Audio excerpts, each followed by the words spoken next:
crianças, tudo bem com vocês? Eu espero que todos vocês estejam muito bem.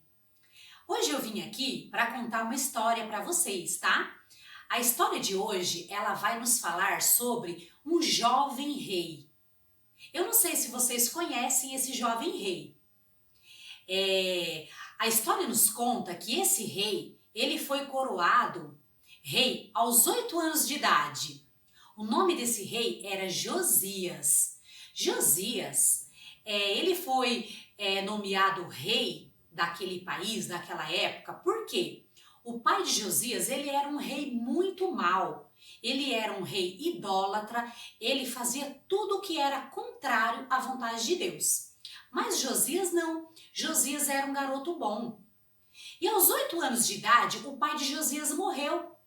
E com isso, Josias, ele tomou o lugar no trono, o lugar do pai dele. Então Josias agora passou a ser o rei daquele povo. Aí eu pergunto para você, como um rei tão pequenininho, com apenas 8 anos de idade, sem experiência alguma com o povo, com o reinado, poderia fazer alguma coisa por aquele povo? Aquele povo era um povo totalmente envolvido com coisas pagãs, envolvidas com a idolatria, era um povo totalmente pecaminoso, que não adorava a Deus, juntamente com o antigo rei. Eles tinham as mesmas práticas do que o antigo rei. Só que o que Josias fez? Josias, ele fez uma escolha, ele escolheu a agradar a Deus. Josias, por ter um coração bondoso, ele escolheu agradar ao Senhor e fazer aquilo que era reto diante dos olhos de Deus. Aí eu te pergunto e eu também me faço a mesma pergunta. Como um rei com apenas 8 anos de idade, sem experiência alguma, ele conseguiria governar aquele povo? Sabe o que Josias fez? Ele começou a orar. E ele começou também a estudar para ele ter sabedoria para falar. Mesmo ele tão pequenino, aos 8 anos de idade, Josias ele buscou. E ele também trouxe para perto dele conselheiros de sua confiança, sacerdotes que adoravam ao Deus verdadeiro. E isso ajudou Josias no reinado dele. Josias trouxe para perto dele pessoas de Deus. Aí quando Josias fez 16 anos de idade, Josias, ele assinou um decreto para aquele povo. Para que o povo saísse da idolatria, Josias, ele assinou o seguinte decreto, que todas as imagens de escultura, todos os deuses que não era o nosso Deus verdadeiro fossem destruídos. Ele assinou esse decreto e destruiu todas as imagens de escultura naquele tempo. Porque ele queria, o desejo do coração dele era que o povo conhecesse ao nosso Deus, ao nosso Senhor e Salvador, o Deus da Bíblia. Uma certa vez, a história nos conta que um dos sacerdotes do rei Josias, ele estava no templo. Naquela época, o templo é como se fosse a nossa igreja de hoje, o nosso templo, a igreja. Ele encontrou lá nesse templo um livro da lei de Deus. Pois é, Josias ficou muito feliz, ele ficou maravilhado. Esse livro da lei de Deus é a nossa Bíblia.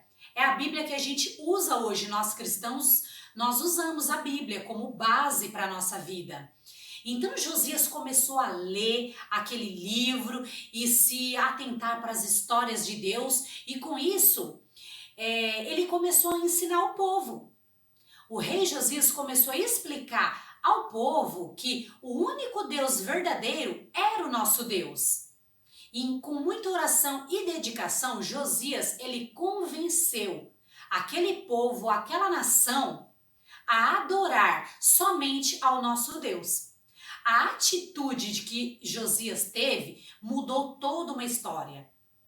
E assim como Josias, ele obedeceu a Deus e ele decidiu que aquele povo tinha que andar segundo a vontade do Senhor, segundo o desejo do coração de Deus, segundo a palavra de Deus, O Senhor, ele também pode usar a sua vida, criança, a sua vida, junior. O Senhor, ele usa quem ele quer e da maneira que ele quer. O que é necessário para que o Senhor use? Apenas que a gente abra o nosso coração e aceite fazer a vontade de Deus. Ele vai usar a sua vida. Amém? E ainda a história nos conta que nunca houve um rei como Josias. Em todo aquele tempo, em todo o reinado daquela época, nunca se ouviu falar em um rei tão bondoso como o rei Josias. E deixa eu explicar uma coisinha para vocês. Vocês sabem o que é idolatria?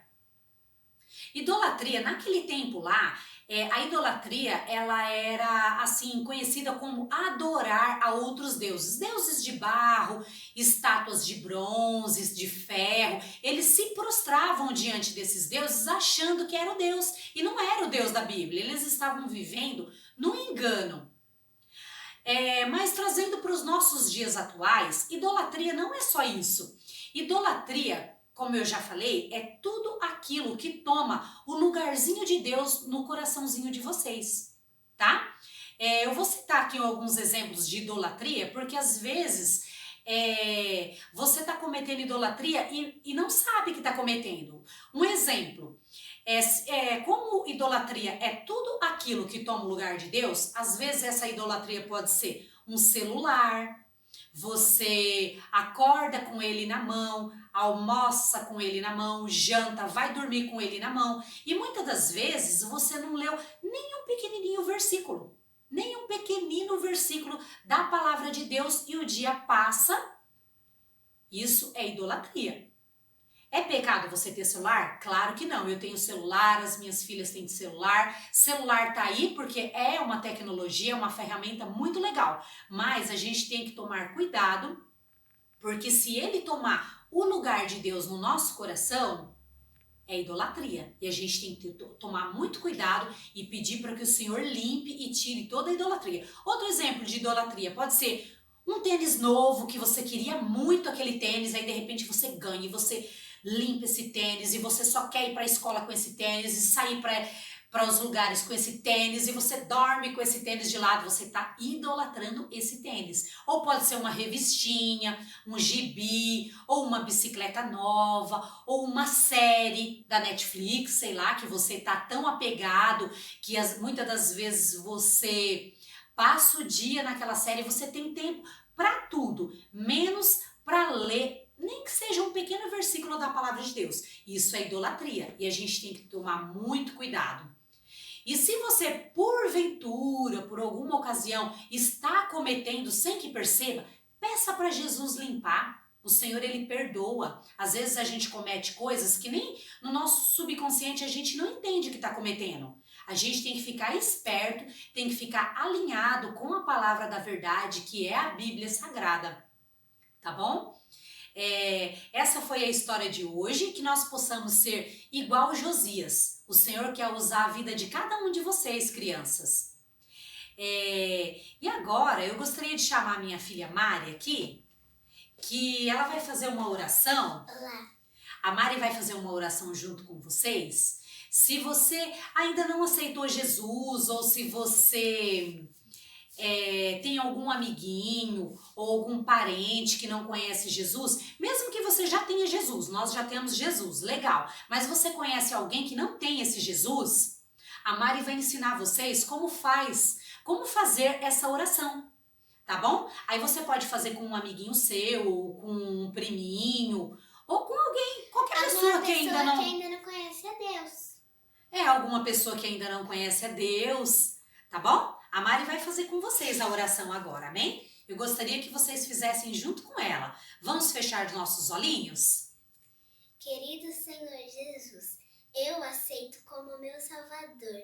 Perdoa os meus pecados, em nome de Jesus. Amém. Amém. E que nós possamos convidar ao Senhor Jesus para morar no nosso coração sempre. Que nós possamos ser que nem Josias, tá? Corajosos e decidir a não praticar pecado ou seguir por caminhos que não agradam ao Senhor, que nós possamos ser que nem Josias, Assim como o Senhor usou a vida de Josias, Ele pode usar a sua vida e de todos aqueles que tenham um coração disposto a obedecê-los e a amá-los. Amém? E essa foi